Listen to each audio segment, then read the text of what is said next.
Olá, eu sou a Andréia Quintão, obrigada por estar comigo aqui no canal. Se você ainda não se inscreveu, inscreva-se agora, dê um like nesse vídeo e não esqueça de acionar o sininho das notificações. Obrigada por acompanhar a playlist que inicia hoje, Mais Esperto que o Diabo, de Napoleon Hill. Medo é a ferramenta de um diabo idealizado pelo homem. A fé inabalável em si mesmo é tanto a arma que derrota esse diabo, quanto a ferramenta que o homem utiliza para construir uma vida de sucesso, e mais que isso, é uma conexão direta com as forças irresistíveis do universo que apoiam um homem que não acredita em fracassos e derrotas, senão como experiências meramente temporárias. Napoleon Hill. Uma estranha entrevista com o diabo. Vamos analisar brevemente essa estranha entrevista que você está prestes a ler. Alguns irão perguntar: você entrevistou o diabo ou trata-se de um diabo imaginário? Responderei da única maneira possível. O diabo que entrevistei pode ser real, como ele dizia ser, ou pode ser obra da minha imaginação, pouco importa. A pergunta realmente importante é: a entrevista contém informação útil? Caso contenha, não importa se é fato ou ficção. Acredito que a entrevista contém informações de benefício prático. E a razão pela qual acredito nisso é que tive experiências suficientes com os principais mencionados pelo diabo para assegurar que funcionam exatamente como ele diz que funcionam. E se você quer minha honesta opinião, acredito que o diabo seja realmente quem ele diz ser. Pergunta: descobri o código secreto pelo qual obtive acesso a seus pensamentos. Vou fazer perguntas simples. Exijo respostas diretas e verdadeiras. Está pronto para a entrevista, Sr. Diabo?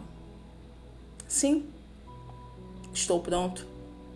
Mas você se dirigirá a mim somente como Vossa Majestade. Com que direito você exige tal tratamento? Você deve saber que controlo 98% das pessoas do seu mundo. Não acha que isso é motivo suficiente para me conferir um título de realeza? Comece me contando onde mora e descreva sua aparência física. Aparência física? Não tenho um corpo físico. Não sou uma besta com um garfo e um rabo pontudo. Consisto em energia negativa. Ocupo metade de cada átomo da matéria física e de cada unidade da energia mental e física. Se Vossa Majestade ocupa somente metade da energia e da matéria, quem ocupa a outra metade? A outra metade é ocupada pela minha oposição, o que vocês chamam de Deus. Represento o lado negativo de tudo, incluindo os pensamentos negativos de vocês humanos. Minha oposição controla o aspecto positivo. Vossa Majestade deve dispor de muitas ferramentas para acessar a mente humana. Descreva-as. Um de meus instrumentos mais astutos é o medo. Planto sementes de medo que crescem com pensamentos negativos. Os 6 medos mais efetivos são o medo da pobreza, da crítica, da perda da saúde, da perda do amor, da velhice e da morte. Conte mais sobre o mundo em que habita. Tempo e espaço não existem para mim, sou energia.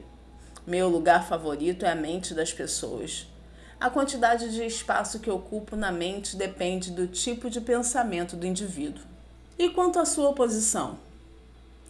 Meu oponente controla todas as forças positivas do mundo, como o amor, a fé, a esperança e o otimismo, e de todas as leis naturais do universo. Entretanto, essas forças são ínfimas em comparação às que operam na mente humana sob meu controle. Não tenho intenção de controlar estrelas e planetas, prefiro controlar mentes humanas. Como Vossa Majestade adquiriu força e de que maneira a mantém? me apropriando do poder da mente dos humanos. Minha maior arma é a pobreza. A pobreza tira dos homens a capacidade de pensar e os torna uma presa fácil para mim. Outra grande arma é a doença. Um corpo doente desencoraja o pensamento. Alienação. Diga qual é o seu truque mais inteligente para capturar as pessoas. Minha arma mais poderosa é o hábito de alienação. Quando uma pessoa começa a se alienar, dirige-se para as portas do que vocês chamam de inferno. Defina a alienação. Alienação é se deixar influenciar e controlar por circunstâncias externas à própria mente. O alienado é muito preguiçoso para usar o próprio cérebro. Por isso, consigo assumir o controle dos seus pensamentos. Comece contando como e quando Vossa Majestade adquire o controle de um ser humano.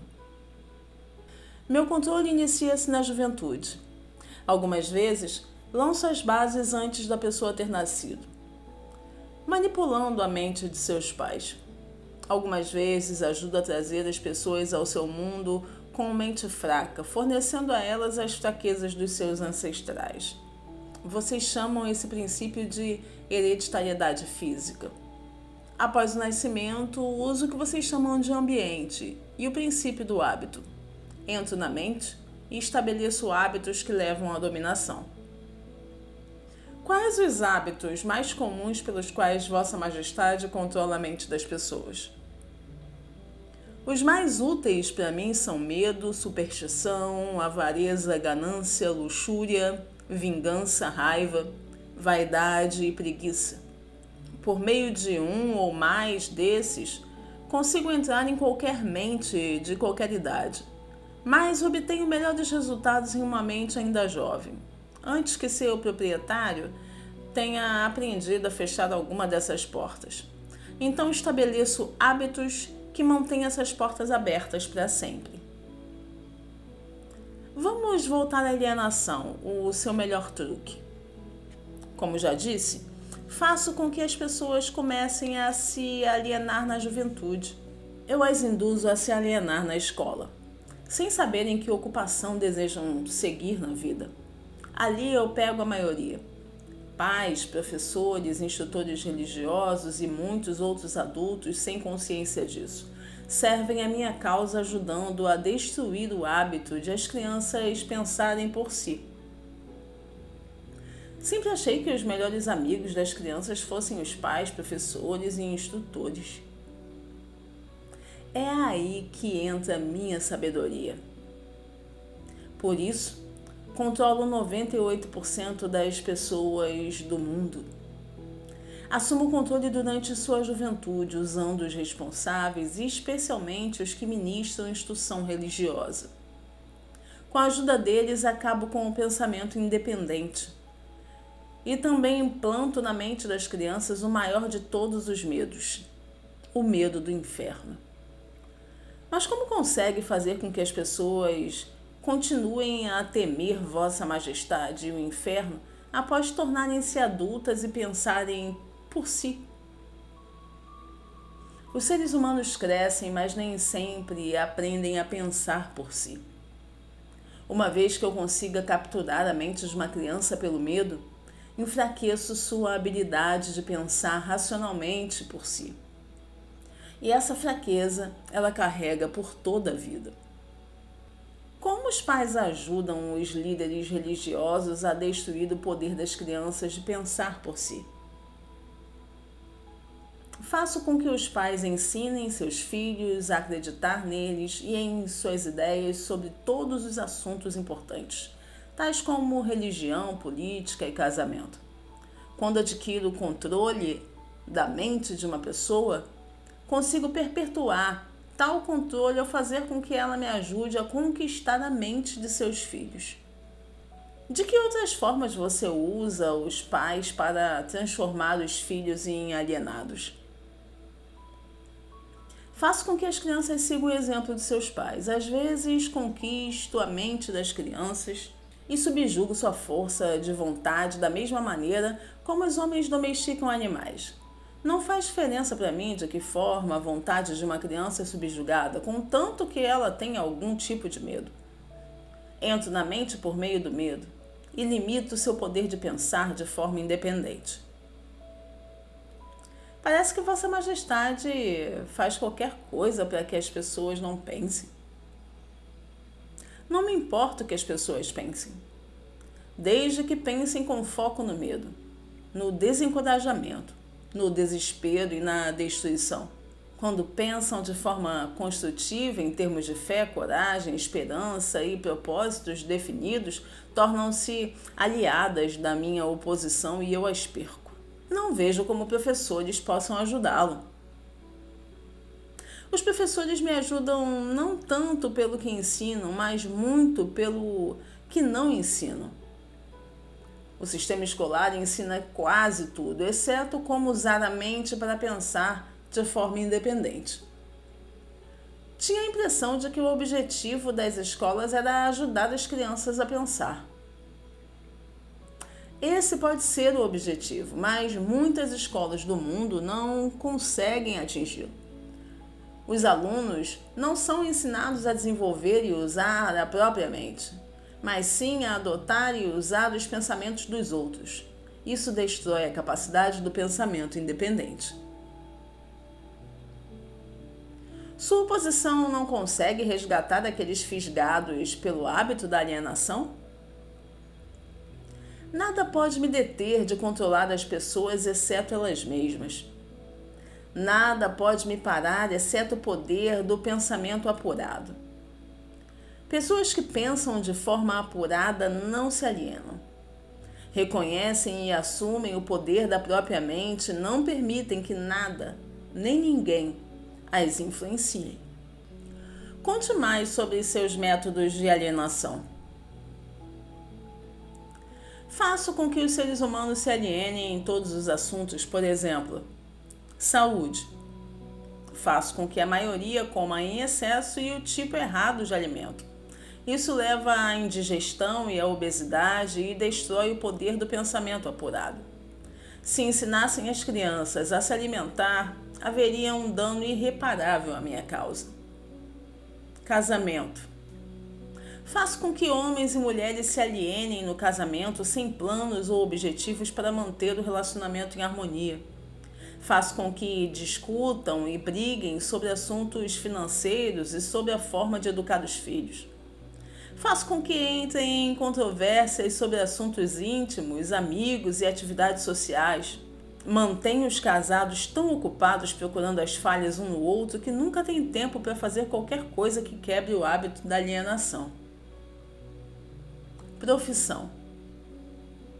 Faço com que as pessoas abandonem a escola para pegar o primeiro emprego que apareça, sem plano ou objetivo definido, sem meta ou propósito, exceto a sobrevivência.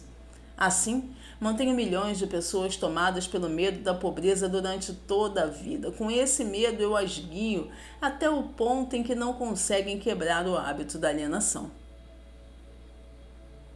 Poupança. Faço com que as pessoas gastem deliberadamente e que economizem o mínimo ou nada, até tê-las totalmente sob controle pelo medo da pobreza. Ambiente. Faço com que as pessoas se alienem em ambientes desarmoniosos e desagradáveis do lar. No local de trabalho, nos relacionamentos com parentes e desconhecidos, e faço com que permaneçam nesses ambientes até tê-las sob controle pelo hábito da alienação. Pensamentos dominantes. Faço com que as pessoas sucumbam ao hábito de pensar negativamente. Planto as sementes do pensamento negativo a partir do púlpito das igrejas, dos jornais, dos filmes, do rádio e de todos os outros veículos de mídia. Faço com que as pessoas me deixem tomar conta de seus pensamentos por preguiça ou indiferença quanto a pensar por si. Pelo que Vossa Majestade diz, concluo que alienação e procrastinação são a mesma coisa. Sim, é verdade. Qualquer hábito que leve uma pessoa a procrastinar conduz ao hábito da alienação. O homem é a única criatura que se aliena? Sim.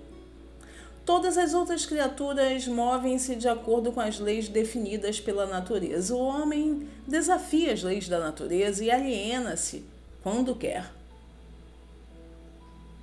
O que Vossa Majestade está dizendo me leva à conclusão de que se alienar é uma fraqueza que inevitavelmente acaba em fracasso. Alienar-se é a causa mais comum de fracasso. Consigo controlar qualquer um que eu induza ao hábito da alienação, seja qual for a área de atuação. As razões para isso são duas. Primeira, o alienado fica tão vulnerável que consigo moldá-lo na forma que eu escolher, pois a alienação destrói a iniciativa individual. Segunda, o alienado não consegue buscar a ajuda da minha oposição porque minha oposição não é atraída por nada que seja mole e inútil. É por isso que poucas pessoas são ricas enquanto a maioria é pobre? Exatamente. A pobreza, tal como a doença, é contagiosa. Você sempre vai encontrar a pobreza entre os alienados. Nunca entre aqueles que sabem o que querem e estão determinados a conseguir. Os que nunca se alienam, que são o que eu não controlo, possuem as maiores riquezas desse mundo.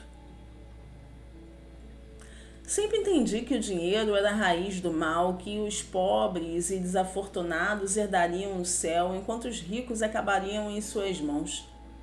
Os homens que sabem como conseguir coisas materiais, geralmente, também sabem como se manter longe das minhas mãos. A habilidade de adquirir coisas é contagiosa. Os alienados não adquirem nada, exceto aquilo que ninguém quer. Se mais pessoas tivessem metas definidas e desejo ardente por riquezas materiais e espirituais, eu teria menos vítimas. Quem são alguns dos alienados nos dias de hoje sobre os quais Vossa Majestade tem controle?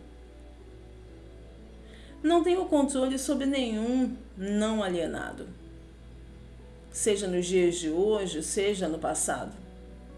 Eu controlo os fracos, não aqueles que pensam por si. Descreva um tipo de alienado. A primeira coisa que você notará em um alienado é a total falta de propósito na vida. A falta de autoconfiança será evidente. Ele nunca conquista nada por meio do pensamento e do esforço. Gasta tudo que ganha e gasta ainda mais se consegue crédito. Fica doente ou debilitado por causas reais ou imaginárias e clama aos céus ao sofrer a menor dor física. Tem pouco ou nenhuma imaginação. Não tem entusiasmo nem iniciativa para começar qualquer coisa que não seja forçado a fazer e expressa claramente sua fraqueza, pegando atalhos em tudo que puder. Tem um temperamento explosivo e total falta de controle sobre as emoções. Sua personalidade é desprovida de magnetismo e não atrai os outros. Tem muitas opiniões sobre muitas coisas, mas nenhum tipo de conhecimento apurado sobre nada. Normalmente diz saber tudo de tudo, mas não é bom em nada. Nega-se a cooperar com os outros, mesmo que dependam de seu trabalho para comida e abrigo. Comete os mesmos erros várias e várias vezes, nunca tirando proveito do fracasso. Tem uma mente limitada e intolerante em todos os aspectos. Está sempre pronto a crucificar todos que estiverem em desacordo com ele. Espera tudo dos outros, mas está disposto a dar pouco ou nada em troca. Começa várias coisas, mas não termina nada. É taxativo na condenação do governo, mas nunca diz como esse poderia ser melhorado. Nunca toma decisões sobre nada, se puder evitar. Se for forçado a decidir, tem grande possibilidade de reverter as decisões na primeira oportunidade. Come muito e se exercita muito pouco. Bebe álcool se alguém pagar para ele. Aposta muito. Critica aqueles bem-sucedidos em suas carreiras. Em poucas palavras, o alienado trabalha duro para não pensar, enquanto os outros trabalham para ter uma boa vida. Contará uma mentira antes de admitir sua ignorância em qualquer assunto. Se trabalhar para os outros, os criticará pelas costas e os elogiará pela frente. Por favor, dê uma descrição do não alienado. O primeiro sinal de um não alienado é que está sempre engajado em fazer algo definido mediante algum plano muito bem organizado e detalhado. Tem um objetivo maior na vida no qual está sempre trabalhando e muitos outros objetivos menores, todos ligados ao esquema estratégico central. O tom da voz, a agilidade do passo, o brilho dos olhos e a rapidez das decisões marcam claramente como uma pessoa que sabe exatamente o que quer e está determinada a consegui-lo, não importa quanto tempo possa levar ou o preço que tenha que pagar. Se você fizer questionamentos, ele dará respostas diretas e nunca cairá em contradições evasivas ou subterfúgios, seja qual for o assunto. Presta muitos favores aos outros, mas raramente aceita favores em troca. Sempre será encontrado na linha de frente. Não importa se disputando um jogo ou lutando uma guerra, se não souber as respostas, dirá francamente que não sabe. Tem uma ótima memória. Nunca oferece um álibi pelas suas deficiências. Nunca culpa os outros por seus erros, mesmo que eles mereçam. Você o encontrará administrando o maior negócio da cidade, morando na melhor rua, dirigindo o melhor automóvel e fazendo sua presença ser sentida onde quer que esteja. É uma inspiração para todos que entram em contato com sua mente. A característica mais marcante de um não alienado é ter uma mente totalmente dele e usá-la para todos os seus objetivos. O não alienado nasce com alguma vantagem mental, física ou espiritual? Não. A maior diferença entre o alienado e o não alienado é algo disponível para ambos. É a simples prerrogativa de usar a própria mente e pensar por si. Que mensagem curta Vossa Majestade mandaria para um típico alienado se por acaso desejasse curá-lo desse hábito diabólico? Eu o aconselharia a acordar e dar. Dar o quê? Alguma forma de serviço útil para o máximo possível de pessoas. Encerro esse capítulo por aqui e aguardo você no próximo capítulo de Mais Esperto que o Diabo. Obrigada e até amanhã ao meio-dia. Tchau, tchau.